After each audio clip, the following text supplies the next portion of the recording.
한 번쯤 소개도 해드렸는데요. 내 영혼의 번지 점프라는 책이 있어요. 시인이기도 하고 영성 작가인 루시 쇼라는 분의 책입니다. 루시 쇼는 우리 시대, 지금 이 시대 같이 살아가는 동시대에 우리의 좋은 선생님도 되고 멘토가 되는 여성 지도자이기도 해요. 번지 점프라고 하는 게 높은 곳에서 줄 하나만 믿고 뛰어내리는 거잖아요. 루시 쇼는 우리에게 번지 점프를 하라고 권합니다. 왜냐하면 이분이 65세 경로 우대 할인을 받아서 71m 번지 점프대에서 뛰어내려 봤거든요. 그러니까 우리 보고도 번지 점프를 해보라고 하는데 누구나 하는 건 아니죠. 저는 절대라는 말을 하지 말라고 하지만 절대로 못할 것 같아요. 절대로 하지 않을 겁니다.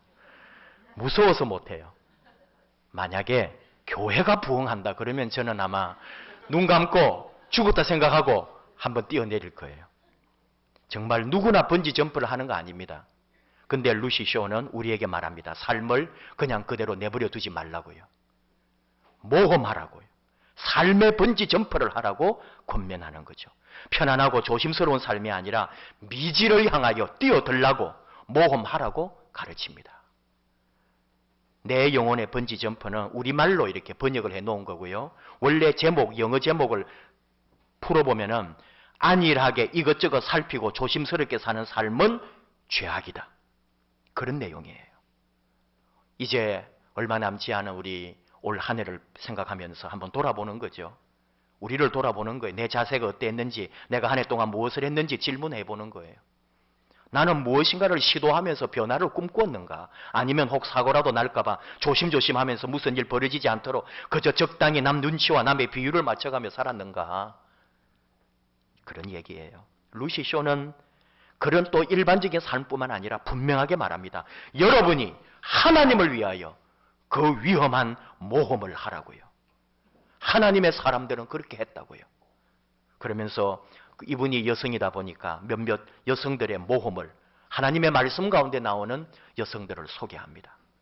다말, 라합, 룻, 바세바, 마리아. 이 여자들은 한결같이 모험을 택한 사람들이라는 거죠. 다말, 참 기가 막힌 삶을 산 여자입니다. 야곱의 12아들 중에 유다가 있잖아요. 그 유다의 아들 엘과 결혼을 했어요. 근데 이 엘이 죽습니다. 그러니까 이스라엘의 관습대로 그의 동생인 오난이 결혼을 합니다. 근데 이 오난도 죽습니다. 그러다 보니까 이제 막내 아들이 있는데 너무 어려요. 근데 그 아들이 자라야 결혼을 할 수가 있는 거죠. 근데 다만은 또 나이가 들어가고 이러다 보면은 언제 결혼을 할지도 모릅니다. 근데 드디어 이 엘이 자라가지고 셋째 아들이 결혼할 나이가 됐는데도 아버지 유다가 이 며느리에게 아들을 주지 않는 거죠. 왜냐하면은 두 아들이 저 며느리 때문에 죽었다고 생각하는 거죠. 그러니까 이 아들 하나밖에 없는 이 아들도 또 저 며느리한테 가면은 죽을까봐 망설이고 있었어요. 그때 다말은 또 자기 나름대로 계획을 세워가지고 결국은 바로 시아버지 유다를 유혹해가지고 그 아들을 베게 되죠. 그리고 가문을 이어갑니다. 예수 그리스도의 족보에 등장하는 여인이 되는 거예요. 모험을 택하지 않고는 그 시대에 이런 삶을 살 수가 없다는 거죠. 라합, 여호수아 2장과 6장을 통해 이스라엘의 가나안 정복사에 등장하는 여성입니다. 여호수아가 여리고성을 정복하기 위해서 탐지하려고 정탐꾼 2명을 보냈어요. 이 정탐꾼들이 여리고를 빠져나오다가 추격을 받습니다. 그때 이 라합이 경영하는 여인숙에 들어가게 되죠. 좋은 말로 여인숙이지 몸을 파는 장녀집입니다. 이때 이 라합은 모험을 했다는 거죠. 자기 나라를 배신하고 이스라엘의 하나님을 선택합니다. 그리하여 정탐꾼은 숨겨주고 추격하는 자기 나라 군인들을 다른 곳으로 유인해가지고 보내버려요. 결국 이스라엘이 여리고를 점령할 때에 이 라합은 살아남았고 가족들도 살아남고 나중에 살몬이라고 하는 사람과 결혼을 하여 보아스라고 하는 아들을 낳아요.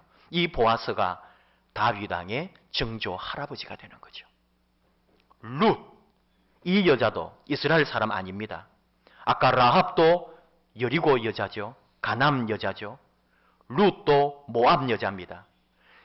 이스라엘이 너무 흉년이 들어가지고 살 수가 없어서 모압 땅으로 이민을 간 이스라엘 사람들이 있었잖아요. 엘리멜렉이라고 하는 사람이 그의 아내 나오미 그리고 두 아들을 데리고 갔어요. 네 식구가 이 모압에 가서 이민 생활을 하는데 얼마나 힘들었는지 엘리멜렉이 죽습니다.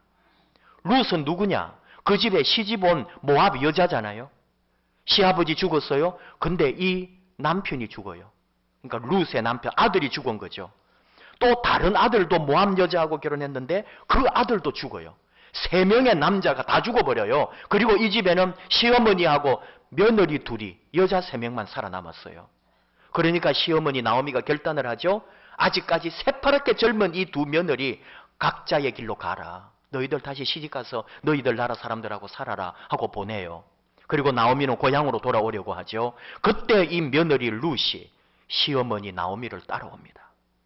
이민 갔다가 남편 잃고 두 아들 잃었고 망한 집입니다. 아무것도 없어요.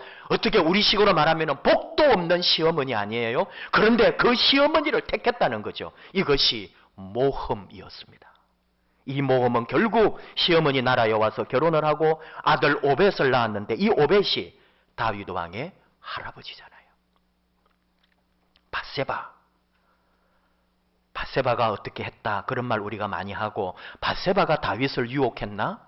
그런 말도 하지만 그런 얘기는 우리 시대에 하는 말이죠. 고대 사회 다윗 왕의 절대 권력 앞에서 이 여자가 할 수 있는 아무것도 없어요. 명령에 따라 복종해야 되는 거죠. 총망받는 장군의 아내임에도 불구하고 왕 앞에 장군도 없어요. 장군의 아내도 없어요. 왕이 시키는 대로 해야 되니까. 결국은 왕의 여자가 되고 다윗 왕의 모략의 남편까지 잃어요. 그러나 그녀는 다윗 왕의 아내가 되었습니다. 그리고 솔로몬을 낳았습니다. 여기까지는 순종이 있을 뿐이죠. 근데 세월이 흘러가서 다윗이 나이가 많아지고 늙었어요. 힘이 없어요. 왕자들이 난을 일으킵니다. 아버지를 몰아내고 자기들이 왕이 되려고 하는 거예요. 그때 밧세바가 모험을 택했다는 거죠. 다윗 왕 앞에 나아가서 그 옛날에 약속을 상기시킵니다. 당신을 이어서 왕이 될 자는 내 아들 솔로몬이라고 하지 않았습니까? 지금 엉뚱한 왕이 지금 난을 일으키고 나라를 세워가지고 지금 그러고 있는데 당신은 뭘 하고 계십니까? 하면서 처음이자 마지막으로 다윗 왕에 나아가서 죽음을 각오하고 모험을 감행했다는 거예요. 다윗 왕이 솔로몬에게 결국은 왕위를 공식적으로 계승해 줍니다. 그러지 않았다면 이스라엘 나라는 달라졌다는 거죠. 솔로몬이 이스라엘의 왕이 된 배후에는 어머니 밧세바의 모험이 있었다 하는 말입니다. 그리고 마리아. 지금까지 얘기한 이 구약시대의 여성들도 보통 사람이 겪지 못할 파란만장한 모험을 선택했지만 마리아는 그와 비교할 수 없다는 거죠. 처녀가 애를 뱄어요. 이것을 받아들이고 이 모험을 선택했다는 거죠. 이것을 세상 무엇과 비교할 수 있느냐 이 말입니다. 처녀가 애를 낳았어요. 여러분 여자친구 또는 아내들이요. 내 남자친구와 내 남편과 아무런 상관이 없는 애를 가졌어요. 그리고 그 남자친구하고 남편에게 이렇게 말했어요. 기적이 일어났어요. 하나님이 나에게 임신을 시켜주셨어. 성령님으로 말미암아 내가 아이를 갖게 됐어요. 그러면은 그 남자친구나 남편이 우와 할렐루야 살아계신 하나님 우리 하나님은 지금도 역사하고 계십니다. 주여 감사합니다. 그런 남자 이 세상에 없습니다. 뭐라고 했었죠? 했겠어요? 어느 놈하고 하면서 세상에 그런 일은 없거든요. 근데 이런 일이 2000년 전에 있었다고 하나님은 우리에게 말씀합니다. 누가복음 1장 31절 보라 네가 잉태하여 아들을 낳으리니 그 이름을 예수라 하라. 이 소리를 듣고 처음에 마리아가 무섭고 당황해서 말을 못합니다. 나는 남자를 알지 못하는데 어떻게 이런 일이 일어날 수가 있습니까? 죽어야 할 일이 생긴 거죠. 기가 막힌 일입니다. 근데 잠시 후에 마리아가 이렇게 말합니다. 누가복음 1장 38절 주의 여종이오니 말씀대로 내게 이루어지이다. 모험을 택했다는 거예요.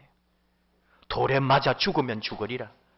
이것은 나에게 일어난 이 기적 같은 일, 내일 일은 난 몰라요. 아버지 뜻대로 하세요. 아버지 말씀대로 내게 이루어지이다. 말씀을 선택하고 모험했습니다. 이 모험으로 예수 그리스도가 한 여자의 몸을 통해 인간으로 태어나는 역사적 사건이 이 땅에 이루어졌다는 거죠. 모험이 세상을 변화시켰습니다. 모험이 역사를 만들었습니다. 모험은 하나님의 일을 이루어가는 원리입니다. 하나님은 오늘 우리에게도 모험을 시도하라고 말씀하십니다. 오늘 주신 이사야서의 말씀이 바로 이 세상에 위대한 모험이 일어날 것이라고, 그 위대한 역사가 나타날 700년 전에 예언해 주신 말씀이에요. 한 아기가 태어나게 될 것이라고. 그 아기가 누구예요? 예수 그리스도. 예수 그리스도가 태어나기 700년 전에 이사야라는 선지자를 통하여 한 아기가 태어나서 너희들을 위로해 줄 것이라고 이사야가 예언합니다. 예사야후, 히브리어로 여호와께서 구원을 베푸셨다. 하나님께서 이 이사야에게 백성을 위로하라고 오늘 주신 말씀. 지금 이스라엘 700년 전에 바벨론의 포로로 끌려가가지고 오직 바라는 소망은 하루라도 빨리 해방되어 고국으로 돌아가서 풀뿌리를 캐어먹고 고국에 가서 죽어도 좋으니 내 땅, 내 고향, 우리 부모님들이 살던 그곳에 돌아가기를 원하는 바벨론의 포로 생활하는 포로민된 이스라엘 백성들의 시간이란 말이죠. 그곳에 하나님이 위로해 주시고 메시아가 올 것이라고, 한 아기가 올 것이라고, 그리고 너희를 위로해 줄 것이라고, 너희를 자유롭게 해줄 것이라고 위로의 말씀을 선포하라고 하나님께서 이사야 선지자를 부른 거죠. 한 아기가 우리에게 났다고요. 나중에 이사야 40장 말씀에 노래합니다.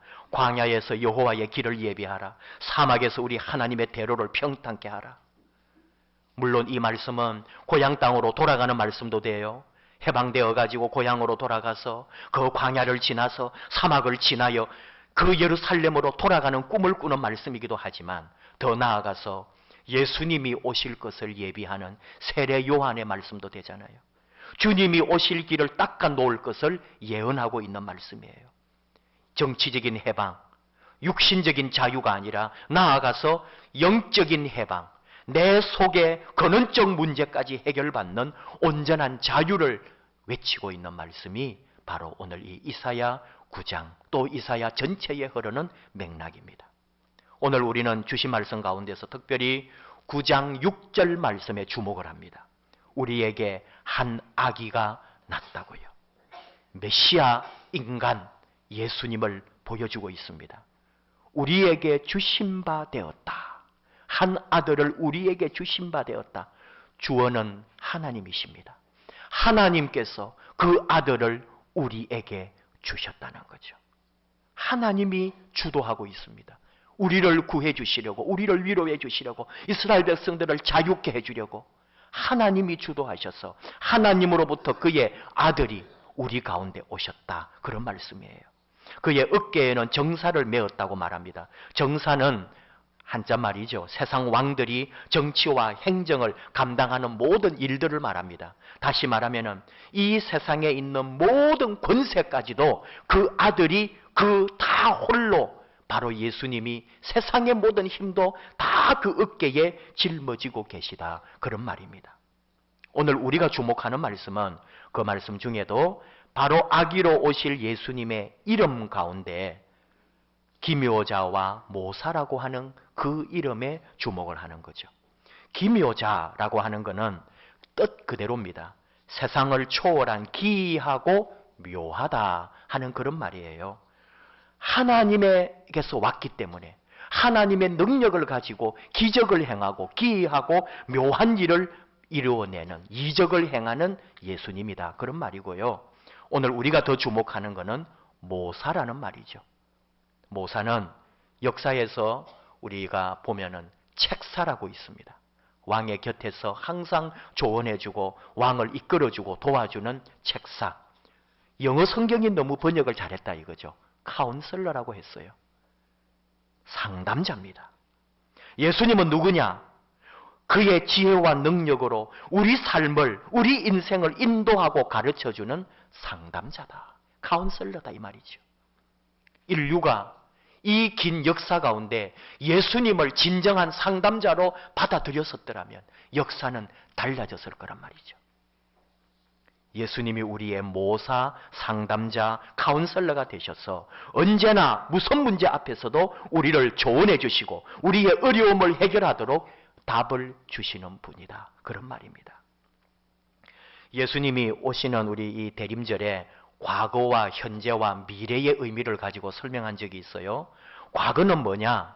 이미 주어진 이 말씀, 우리 가운데 있는 이 말씀으로 지금도 주님은 우리의 상담자가 되시고 카운슬러가 되셔서 우리에게 말씀하고 있다는 거예요. 이미 주신 말씀이죠. 그리고 지금은 어떻게 해요?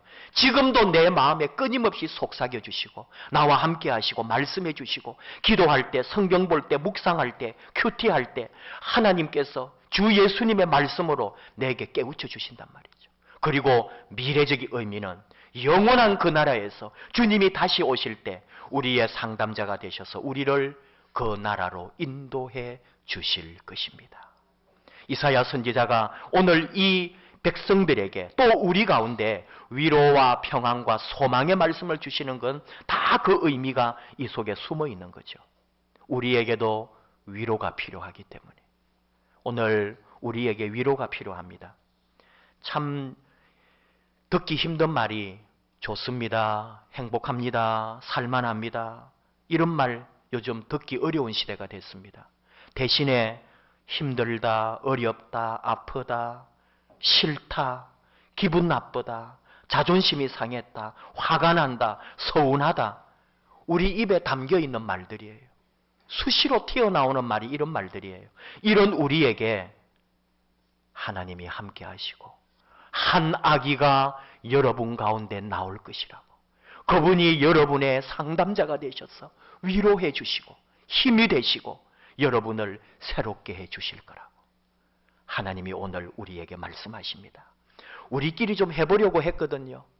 우리끼리 좀 위로도 하고 힘을 더해주고 격려도 하고 우리끼리 뭔가 좀 서로에게 힘이 되려고 나누었는데도 안 되더라 이거예요. 우리 힘은 역부족이었어요. 한계가 있었어요. 하나님이 예수님을 통하여 우리에게 참 위로자가 되십니다. 참으로 우리에게 주님이 필요합니다. 답답한 얘기 하나만 하자면요. 한 2주도 안 됐는데 유명한 법륜 스님이 정문적설이라는 프로그램을 운영하고 있잖아요. 많은 사람들이 좋아하고 거기에 많은 사람들이 찾아가요. 한 번씩 제가 그걸 보면 얼토당토 안 하는 질문을 하는 사람이 있어요. 누구냐 하면은 교회 다니는 사람이 거기 와가지고 질문을 한다니까요. 또 뭐 절에 다니는 사람이 당연히 할 거고요. 천주교인도 많아요. 근데 지난번에 한 게 어디냐면은 이 성당에서 그런 자리를 마련해가지고 초교파적으로 이 법륜 스님을 초대해가지고 한 거예요. 정발산 성당에서. 근데 거기에 질문하러 오신 분이 누구냐 하면은 목사님, 사모님이 오신 거예요. 저는 그런데 올 정도다 그러면 좀 뭔가 이상한 신학교를 나왔거나 뭔가 좀 이상한 교회거나 그렇다고 생각했어요. 근데요, 남편 목사님이 신학 박사예요. 유학을 갔다 와서 유학을 가서 박사를 받은. 그러니까 누구라고 말은 안 하지만 분명히 제대로 된 신학교를 나왔고요. 제대로 된 공부를 해가지고 미국에서 학위를 받고 오신 분일 거예요. 이분도 또 제대로 된 목회도 했어요. 근데 부딪히는 거예요. 어느 신학교도 가려고 했는데 뭔가가 좀 꼬이면서 오해를 받고 나오게 되고, 어느 교회도 이렇게 목회를 하는데 장로님들하고 부딪히고 무슨 오해를 받고 해가지고 결국은 좀 억울한 마음으로 사임을 하고 나온, 그리고는 목회를 하겠다고 하는데 안 되고 힘들고, 그러니까 사모님이 너무너무 힘들어가지고 그러다가 법륜 스님에게까지 와서 지금 질문을 하고 있는 거예요. 어떻게 하면 되겠냐고요. 스님, 어떻게 하면은 우리 목사님이 목회도 잘하고 교회가 새롭게 되고 어떻게 하면은 그렇게 다시 믿음을 회복할 수 있겠냐고. 이게 뭐예요, 여러분 지금? 이게 우리 교회 수준이에요. 요즘 수준. 남 얘기 아닙니다. 어쩌면 우리 안에도 그런지 몰라요. 우리가 지금 낙심해 있거든요. 우리 믿음 다 까먹고 있거든요. 우리 신앙을 다 놓치고 있거든요. 예수님에게서 참된 위로와 평화를 못 찾는 거예요. 그래서 헤매고 있어요. 다른 데서 찾으려 해요. 끊임없이 지금 방황하고 흔들리는 게 오늘 우리 시대란 말이죠. 제가 한번 하겠습니다마는 젊은이들이 끊임없이 떠나가고 있습니다. 교회를 나가버립니다. 방황하고 있습니다. 가나안 성도라고 하잖아요. 안 나가 거꾸로 가나안이죠. 그래서 가나안이라 그러면은 가나안 성도가 교회 안 나가는 성도들을 말해요. 방황하고 떠돌이처럼 다니고요. 내 교회가 없는 거예요. 우리 목회자들은 그런 사람을 광야교인이라 그래요. 광야교회 다니는 분들. 헤매고 다니는 거예요. 정착이 없는 거예요. 왜? 낙심했어. 목사에게, 성도들에게, 교회에게 낙심하고 병들어서 교회를 떠나버리는 거예요. 그리고는 방황하고 헤매고 있는 거죠. 무엇이냐? 다시 우리가 주님을 만나야 돼요. 이 특별히 대림절에 아기 예수님을 간절히 사모해야 됩니다.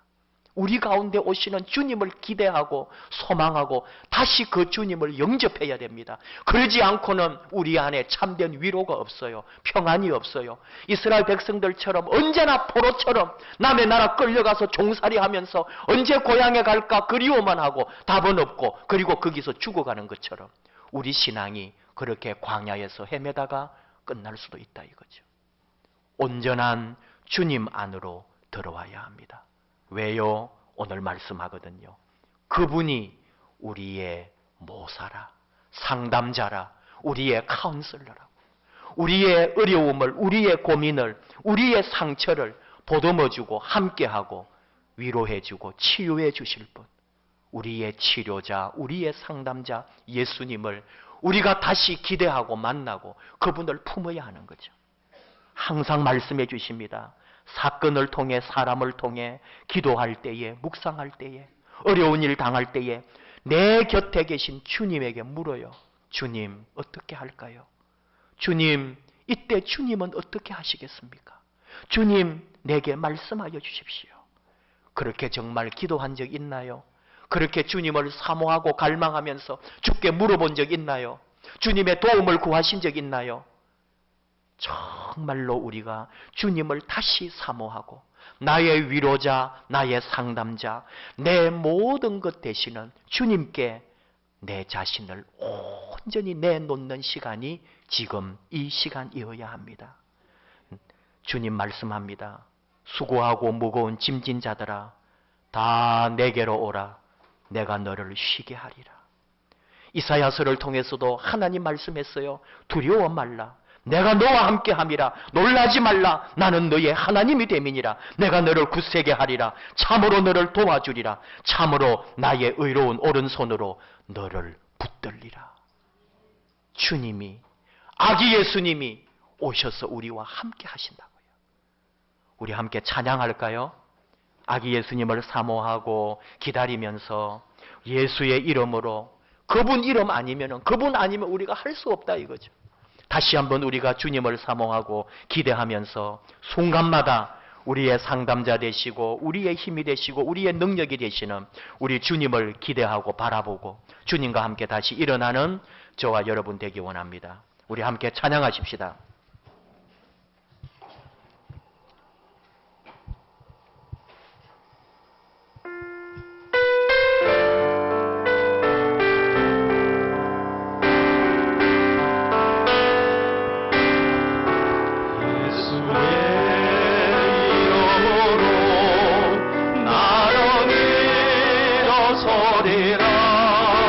주가 주신 능력으로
주가 주신 능력으로 나는 일어서리라.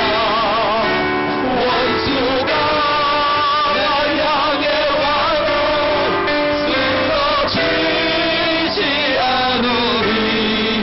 주가 주신 능력으로 주가 주신 능력으로 주가 주신 능력으로 일어서리. 제가 기도합니다. 하나님 감사합니다. 힘들고 어려워서 낙심하고 포기하고 절망하고 서운하고 온갖 감정으로 상처 입은 우리들입니다. 아버지, 우리 가운데 주 예수님이 오셔서 위로하여 주시옵소서. 우리를 상담해 주시고 우리의 문제를 발견하게 하시고 예수님으로 말미암아 해방, 자유, 기쁨을 누리기를 원합니다.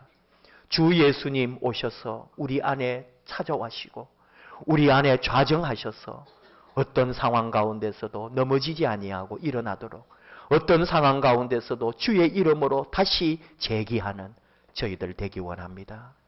아버지여, 이 시간 주님을 사모합니다. 힘들고 어려울 때에 주님만이 나의 답이요, 주님만이 나의 참된 가치인 것을, 주님만이 나의 모든 것임을 다시 한번 생각하고 어떤 일을 만나도 주님에게 묻고 어떤 상황 가운데서도 주님으로부터 답을 찾는 하나님의 아름다운 자녀들 되게 하여 주시옵소서. 우리가 서로에게 주의 이름으로 함께함으로 힘들고 어려울 때 주님과 더불어 다시 한번 회복되기를 원합니다. 사랑하는 성도님들, 사랑하는 가정, 사랑하는 모든 우리 인생의 앞날에 우리 주 예수님이 오셔서 우리를 붙들어 주시옵소서. 예수님 이름으로 기도하옵나이다. 아멘.